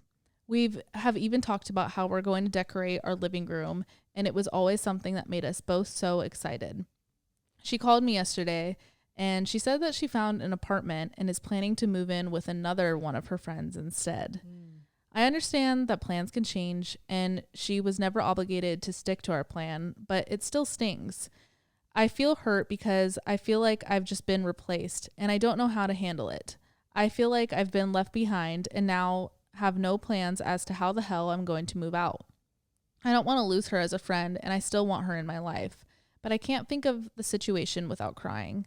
I told her that I was upset about this, but I don't need any space. But I don't know if that's true. How do I know if I need space? I think this is just one of those things that I have to just get over. I know that part of the reason I'm upset isn't even because of her at all. It's because I have always felt this deep insecurity of being unwanted, and in a way, I feel like this entire situation just proves me right. Again, I know it's not fair to be upset with her because I know she hasn't done anything wrong, and she did tell me up front, but emotions are complicated. Please, please help. I love you both. Okay, like you just said, you know that the deeper reason you're upset is because your insecurity of feeling unwanted. But then you said that you feel like this is proving it right. I don't think it's that. I think that's your insecurity telling you that that was her reason why she's not moving in with you. And I know that feels just as heavy as if it were the reality, but if you can separate what your insecurity feeds you versus like what's actually going on, I think there's a lot to learn there. I would straight up ask her if that makes you feel better. Like, I guess all I could say is if I was in the situation, like if you did this, Alex, I would be like, hey, I just have to say this because you know how I am. Like, is there like a reason you didn't want to live with me? I just need this for me. Like, I hope you and so find the best place ever. But like, I'm feeling this way and I just have to ask, like, is there something deeper here? If not, like, totally fine. It sounds like you guys did have plans, and it kind of sounds like I don't know, maybe I missed something, but it kind of sounded like you were blindsided. Yeah, they were like planning how they would decorate and like, stuff like that. I feel like there's still a big question mark there. Like, I don't want you to invalidate that feeling of like of not knowing what's going on, because you should go and ask, like, we had this plan. What's up? Did something happen? Like, you do deserve an explanation as to like what changed, because you are kind of left like on the shit end of the stick. But no matter what she says, like what her excuse is, I think take it for what it is. Yep. And maybe this is just like a sign that you guys weren't meant to have a space anyway together. And just kind of like take this as an opportunity to like be on your own and like find your own spot. Mm-hmm. But you do deserve an explanation, because it does sound like you were a little blindsided. For sure. But like Alex said, take it at, like, whatever she says her reason is, don't try and read in it any further. Right. I just don't want you to feed that insecurity bug any more than it already is, because don't take it personal. It does seem like it was like a pretty direct trigger, which I totally relate and understand to that trigger. Mm-hmm. But like, try not to feed it. Okay, my next one. Hello, my fave ladies. My name is Jordan, and I've been a listener since day one. Love y'all. Anyway, in March, halfway through my final semester in college, I met a guy. We will call him Rick. He was the first guy that I actually took seriously and wanted to date my whole college career. Long story short, we dated for about 3 months. We're having the same fight almost every week, which was that when I would drink, I would finally confront him that I thought I needed to be treated better. Then, after one fight, he dumped me the next day. I was broken. In that short amount of time, I fell head over heels for this man, wanted to marry him, thought he was the end for me. Over the 3 weeks post-breakup, he was a complete dick, blowing me off every time I tried to talk to him, yelling at me when we would hang out, same friend group problems, and called me blockable because I thought we should try to fix things. After the 3rd week post-breakup, I finally was like, girl, get up, let's Tinder. As I'm aimlessly swiping through, looking for people to give me the slightest bit of attention, I match with a guy. Let's call him Bob. So many Bobs in these stories. Bob and I talked for about a week. Then he decided to ask me on a date. My thought process was, well, yeah, not really ready for this, but what you gotta lose. So we set up a time for later in the week. The next day, after the date was set, Rick decides he wants to call me late at night and confess his love for me, saying that he made a mistake, wants me back, and still loves me. I'm in shock. And of course, my low self-esteem ass goes, "Aw, really? Okay, we can talk about it." The next day, we meet at our local bar for drinks. I make him explain everything. Sidebar, he was talking to a girl the week previous to the love confession, and turns out she friend-zoned him the day before the love confession. Pretty convenient. The night at the bar goes good, and we fall back into it and say we're going to try again, but start from the beginning. We go on a dinner date the next day where he acted like he wanted to be anywhere else than on this date. Ugh. At this point, I still have the date set with Bob. So the next day, I still go on the date with Bob. Best date of my life. We instantly connected and literally just sat at a restaurant, drinking margs, eating queso, and talking for about 5 hours. Damn. With queso too? Oh my God, best first date. The next day, I decide, let's just talk to both right now and just see what happens. Rick then goes to the bar with some friends where someone told him that I went on a date with Bob. Shit popped. He was mad and then basically dropped me all over again. There was no explanation, no trying to talk and get my perspective, nada. Fast forward to now, it's about another 3 weeks since the OG love confession from Rick and the first date with Bob. I told Bob this entire time that I needed to mentally heal from this acrobatic performance that my heart just went through, which he was fine with. But this man wanted a relationship. Last night we were talking about it and he just kept asking why I wasn't ready to date yet. And the best excuse I could come up with was that I wanted to date, but there was just one thing in my brain, couldn't tell you what, that just kept me from it, which is true. Not an excuse, by the way. Anyway, babes, that was basically just a long-winded way of asking for what you think I should do with Bob. Do I just jump in because I don't want to lose him, or do I just let it ride? Even if there isn't any advice to give from y'all, that was hella therapeutic just to explain. Also, sidebar, Rick still talks to me every day, but won't tell anyone.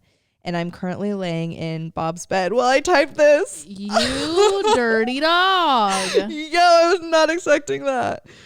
Wow, I'm chaotic. With love, Jordan, 22. Fuck, Jordan. Oh, God. I think you should just, like, cut off things with Rick, by the way. Oh, yeah, 100%. This guy sounds like a very insecure boy. A boy. He's grasping on his straws and he's like one of those guys who thinks he gets everything he wants, but just like grasps at shit that like is easily, I don't know, graspable. Yeah. I don't know. Definitely off this Rick guy. Bob, I don't know. It's hard to tell. Like, is he being super pushy about wanting to be in a relationship with you? When you had said like the only excuse I come up with, and I had said that's not an excuse, I meant like that's a real reason. Yeah. It's valid. not it's a valid reason. It's not like you were trying to come up with an excuse to not date him and like said the first thing that came to your mind. Like, you're clearly not ready to date yet and it's in your gut. Follow that. Like, I mean, we said it already on this episode. Give it time. Yeah. If this connection with Bob is like real, you really want to be single, then like don't force yourself into anything, and like definitely don't do it because he's pressuring you. Don't do it. You'll ruin the connection. I mean, you can even learn that from a passage we said earlier. Like, you can't just like go into a relationship to make the other person happy. You 100% of the time will regret it. Yep. So if he's not cool with where you're at now, then I mean, that's on him. As long as you are communicating your honesty, right, which you are, like, he could take that as he wants. Yeah. Like, I went through a similar thing. Yeah. And it was the same thing with this guy. And I was just like, I was fresh out of a relationship, and like we did have a really good connection, a great connection, but he kept being like, come on, like, what's next? I'll treat you right, like, and like he would have, is the thing. Like, he, great guy, like he would have been great, but I was just like, dude, I fucking can't. I don't know what to tell you. And I don't know, people that don't understand that, like, now that I'm like thinking about the situation, like, it is very similar. You had this gut feeling, like you weren't ready, you weren't gonna rush into it. Trust that. I'm so glad I didn't. And you know, we're still friends. Like, he gets that now, and like he's gone on and done his own things too. But I think that pull that we get with people, even like really good connections, that gut feeling we get is like a subtle sign for something that like you maybe don't want to cross down the future. Right. I think this is your big sign from the universe being like, trust your gut, girl. But you wrote it from his bed? Oh, you're crazy. I mean, I'm not going to tell you where to sleep, but like, do your thing. Just don't be in a relationship. All right. My next one. First time writer, long time listener, my introduction. Hey girls, this is a long one. No need to keep it on if y'all rate it on the pod. This is, oh wait, what? Huh. I was going to say this is Linda because the email contact is Linda, but then the passage says, my name is Caitlin. Oh, are you using your mom's email address? You're using someone's email address. My name is Caitlin, and this is my first time writing in. Yay. Thank you so much. Welcome. I am not necessarily needing advice on anything personally going on in my life at the moment, but I wanted to introduce myself to y'all and maybe throw in a question or two. I have been listening since the beginning, and I'm obsessed with the community you guys have, I dropped my phone. You ladies have created. A little about me. I'm 24 turning 25 real soon. I am currently going to grad school for my master's in social work. Holy shit, congrats. I work at a nonprofit organization where I serve survivors of domestic violence and sexual assault and human trafficking. I absolutely love it. It challenges me every day, while at the same time, it gives me opportunities to create meaningful relationships with my clients, all while empowering women. Wow, what a fucking job. Also, I'm getting married to the man of my dreams in a week, September 24th, 2022. We have been together for 7 years with a 6-month breakup, the first year of college that completely saved our relationship. Within that time, I honestly never thought we would get back together. I gained the perspective of what life would be without him and regained my individuality. When we did get back together, we knew it was going to be forever, or at least that's what our goal was. We are able to be individuals and are both equally thriving. Some of my hobbies that I love to do are roller skating, reading, writing, poetry, thrifting, and getting together with my coven. I'm a practicing witch and have a group of amazing women who are my safe place. Now that y'all know me, I'd love to hear y'all's perspective on something that I frequently struggle with. Social media and my phone addiction is my literal hell. I am almost always left feeling drained and overstimulated after being on my phone too much. I hate when we go out in public and everyone's looking down at their phones. I hate the way social media has become this thing that we all just live in, especially when social media dictates how as a collective we feel. For example, the year 2020, a lot of bad things were happening in the US, and I felt like that's all I saw for a year of my life was bad news after bad news, and it was so exhausting. Those things hold space in our brains, even if we do not feel the repercussions right away. It's no doubt it has an effect on us as animals. Social media spaces is a reality that as a society we've all agreed to be a part of. Don't get me wrong, I love the sense of community I get from these spaces, and I also gain new perspectives and get inspired too. But I want to live a real life. I want to be in the present in my life when I'm in public, waiting in line, and everyone around me is looking down at their phones in another world. I know some of my friends feel the same way, but I also know that some people may not have the same type of relationship with social media. Do you guys struggle with this? Am I just sensitive? If y'all relate, how do you protect your own energy from this? I've gotten a lot better at my boundaries of social media and have been practicing mindfulness, and it's helped a lot. Also, if anyone hasn't watched the Social Dilemma documentary on Netflix, you have to. It changed my life. P.S. I love your content and look forward to every upload of, P.S. Kristen, I love your content and look forward to every upload of yours. Alex, you are so cool. Y'all want to join my coven? And then she did a black heart. Yes. So thank you for writing it, by the way. I love first-time writers. It's like my favorite thing. Right. When you were explaining yourself in the beginning before you even got to your social media question and you saying like what you do for your work. Sorry, Link's barking. Link, hey, leave it, doggy. What you do for work and the way that you have a coven, I immediately knew you were a very in touch person, a very empathetic person. Mm-hmm. And you asking if like you're just dramatic or sensitive to the social media thing. You're not dramatic, but yes, you are sensitive on an energetic level. Yeah. Like this is something I talk about with my therapist all the time. This is something that, I mean, me having my job on the internet, like I deal with this a lot too. And I know what you mean. Like when you're out in public and you look around or you're at dinner with your friends, like everybody's just on their phones. And then you just kind of like feel like you should go on your phone because everybody else is on their phones. You're not just going to like sit there and like look at people. Like you don't know what else to do. I think that's something we can all relate to. And I think as a collective, whether like you believe in the collective or not, I think as humans, we're all really starting to feel the repercussions of this. I mean, statistically, like the way our brain fires when we see blue light is so different than before. And like sleep patterns are so different. And just, I think our bodies as a collective are feeling the effects of phones and social media more than we are consciously. So I agree with you. I hate it too. Something I've honestly recently been doing ever since I started therapy again last week. I actually meant to tell you guys I got back in therapy. So it's amazing.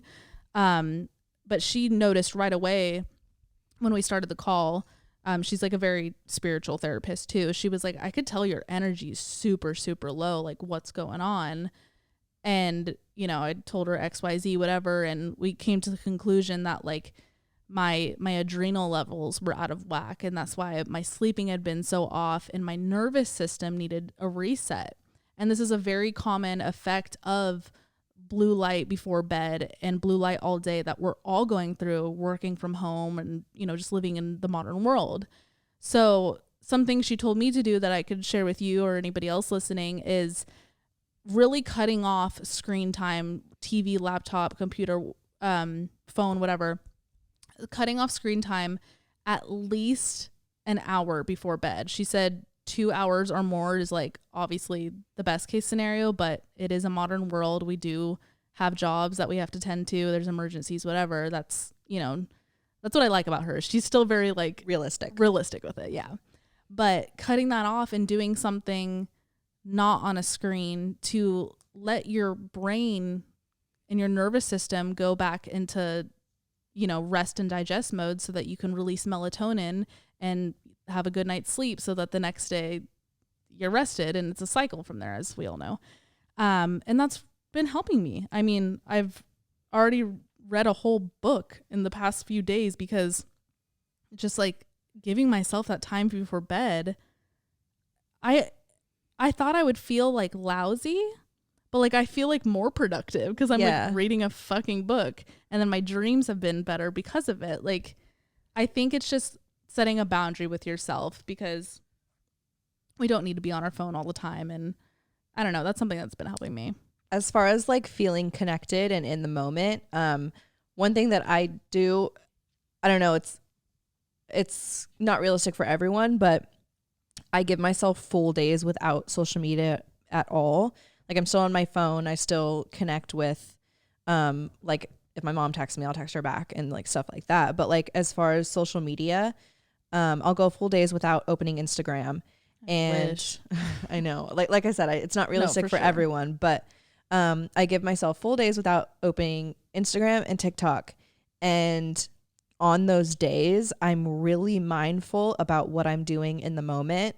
My mom recently talked to a psychic, and her psychic gave her some tips on being mindful in the moment. And I've like in turn started to practice those as well.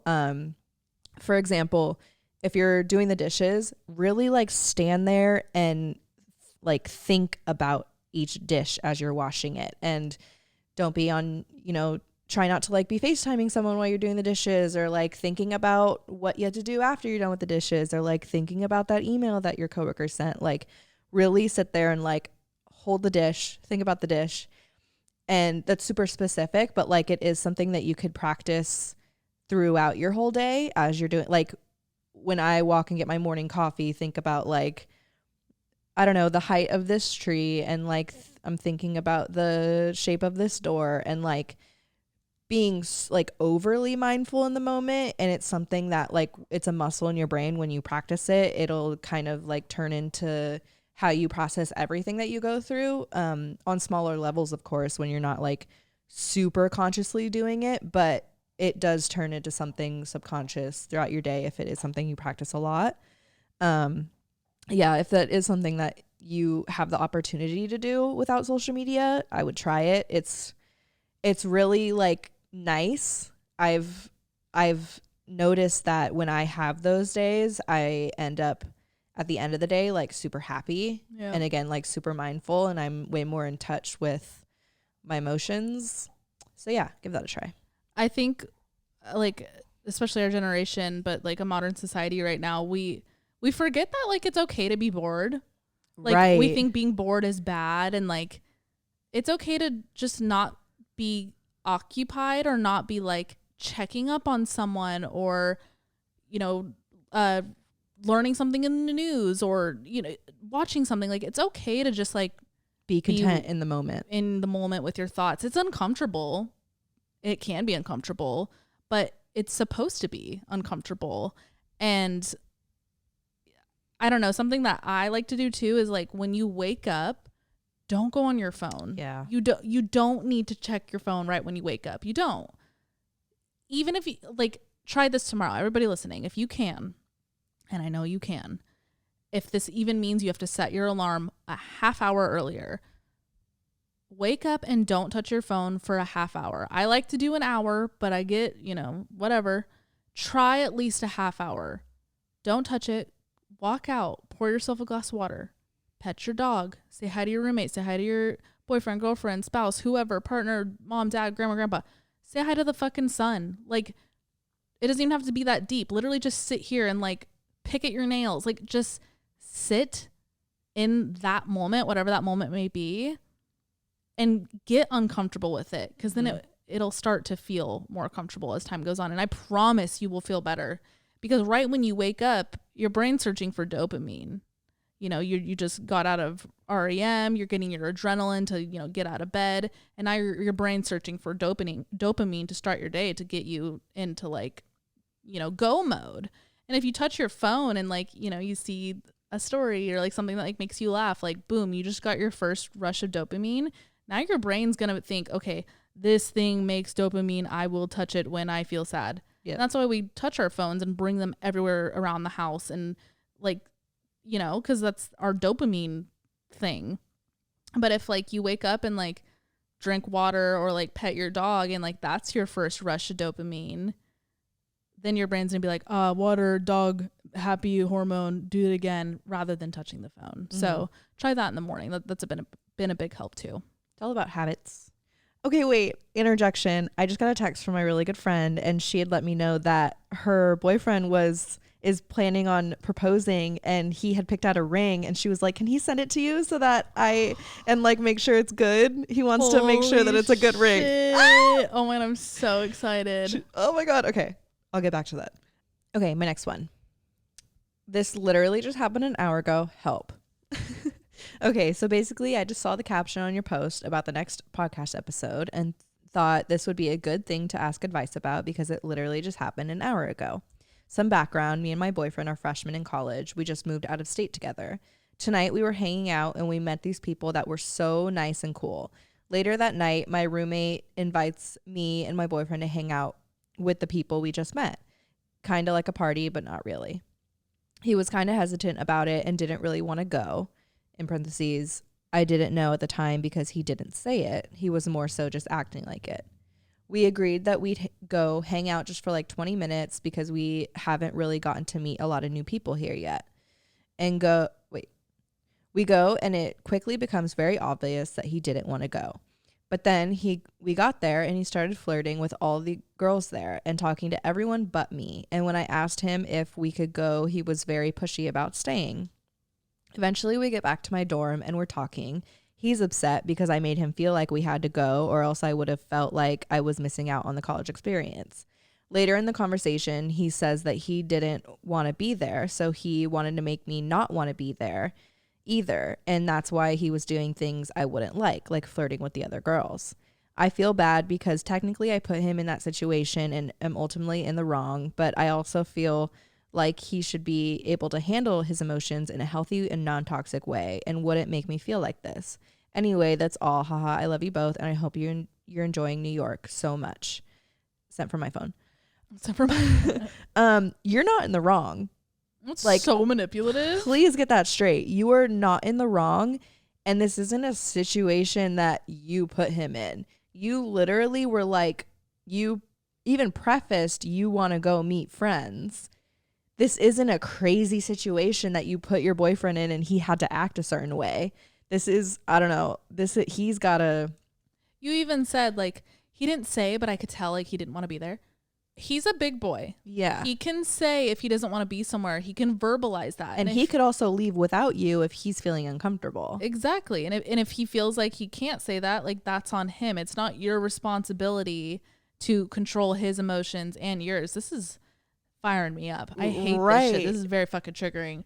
That is just going to build codependency. Say it again. Codependency. We don't want that, ladies and gentlemen. We don't want that. No. It's so ridiculous. He's got to hold up a mirror and he's got to do a big reality check on his insecurity as a human in this social situation, and also in your guys, like the trust in your guys' relationship. For him to like tactically use him flirting with other girls as a way to get you out of a situation. That is manipulation. I want you to see that. And you were like, please, if you could take anything from this, get it through your head that you were not in the wrong for wanting him to go out. You're not there to baby his feelings. Nope. You're not there to like make sure he's okay in social situations. You want to, and like, please push yourself to go out there and meet new people, because this is your first year of college, and like this is the prime time to gather people in your life that are going to be there for the rest of your life. Like, this is a big opportunity, and like, please don't waste it on babying his feelings. I'm sorry. This is like big reality check for him. And you, like, if you feel like this is something you need to step back, and if this is a reoccurring thing that he does, it's not okay. You can't be manipulated like that. Okay, the subject of this one is feel too damaged for a good boy. That sounds like a Fletcher song. Hi, girlies. I wasn't going to email anything, but I just saw your post on Instagram and I felt the need to get this off my chest. So I'm in university and have been talking to this boy for only a couple months now.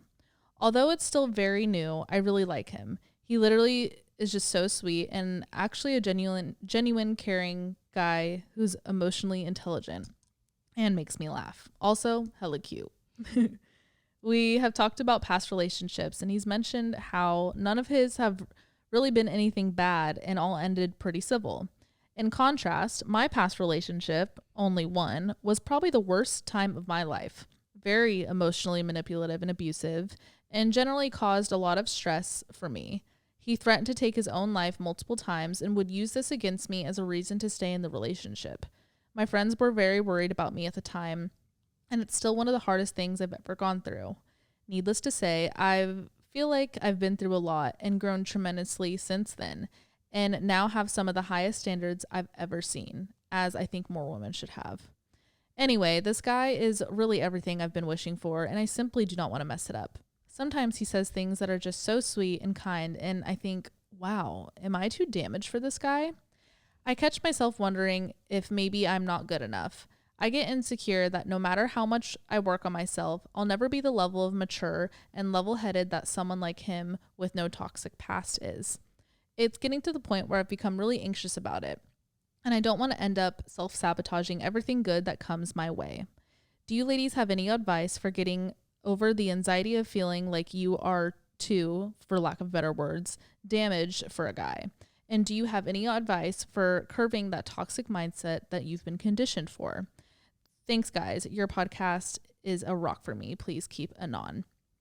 Okay. This is, we touched on this on a few episodes ago.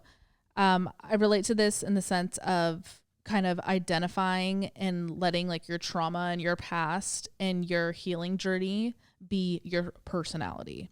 It's not. There's so much more about you, so much more to love about you. Clearly things that this guy is seeing that he likes about you. And to think like I'm too damaged for someone good, I think, to not sugarcoat it, that's very dramatic. I think him, having these civil breakups in the past is great. And I don't think that's to say this guy doesn't know struggle. I don't want you to get stuck in like, oh my God, he'll never understand me. Like, people who have like civil breakups, like they probably still had their fair share of struggle. It's just, they got through it in their language that was healthy for them. I don't think you're too damaged for a good boy though. I think that's a self-esteem thing. And I think you should see that this guy not only being into you, but like being put on your lap and so amazing, and every standard you've worked for through this healing journey that you've been going through and still are going through is a sign that you deserve and you are ready and, able to nurture a connection like this. Like he's on your lap for a reason, and you should be proud of that too. Like you got through all that shitty stuff and through all this healing, and you are going to be okay. You came out of it. It's not you anymore. It's just something you went through. Right. And I was going to say, you can almost argue like you've had these experiences and you went through all this, not to take away from like him going through what he went through and having these civil breakups, but like you were able to get through this, and now you have like all of this really like difficult experience under your belt that like you can handle. And it's just like a different form of going into this new relationship with all of this. I mean, you learn from it, right? Like all of these past relationships, even though they were toxic, you came out of them with this new knowledge and like learning what you deserve. And now you get to put that in this new relationship. Whereas like a lot of people don't have those experiences and go into these relationships thinking that everything's going to be like peachy keen and like so perfect. And if it's not perfect, then it's just not it. Like you just have this experience under your belt and this tool belt to like kind of tackle anything that you need to tackle.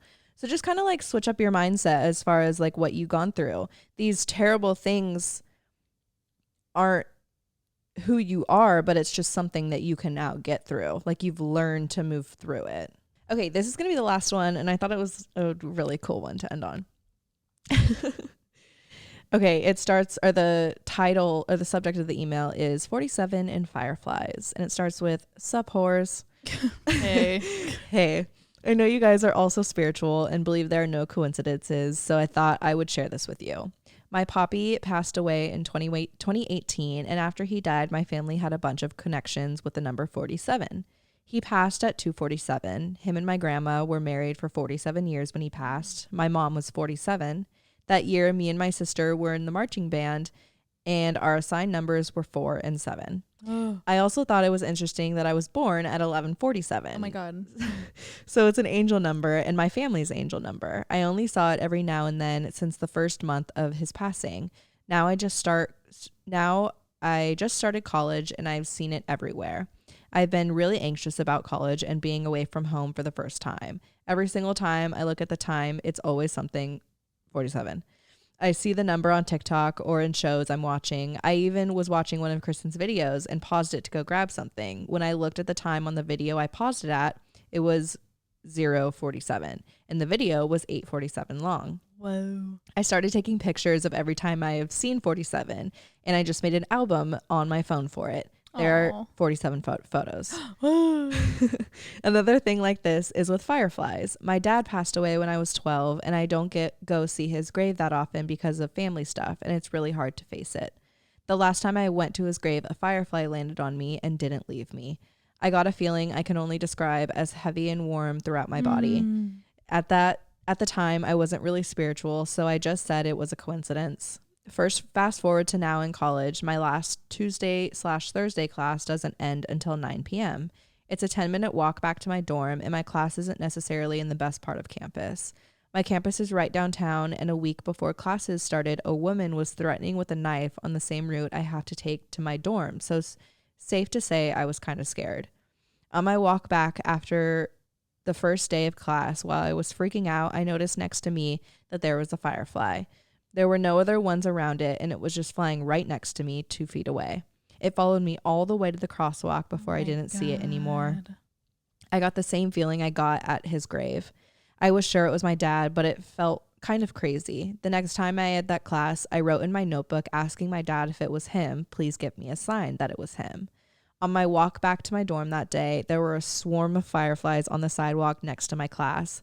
I didn't even question it this time. I knew it was my dad. There's not really anyone in my life that believes in this kind of stuff, so even if this doesn't get on the pod, I hope you guys read this so I can have someone else that believes it like I do. Love you guys and the pod.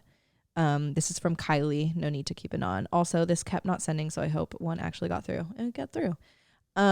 We full-heartedly 100% believe you. That's oh my God. That's so special. That's so special. I actually picked this one because not only is it fucking amazing and so cool to like go through life with these reassurances that the people that we lost are still with us, but when you had said you were born at 11:47, that reminded me that after my grandma passed, we kept seeing the number 3, And I had always thought that I was born at 3:15, but when we were going through a whole bunch of things when I was back with my family, old photos and stuff, we had found my original like birth announcement card, and I was born at 3:33.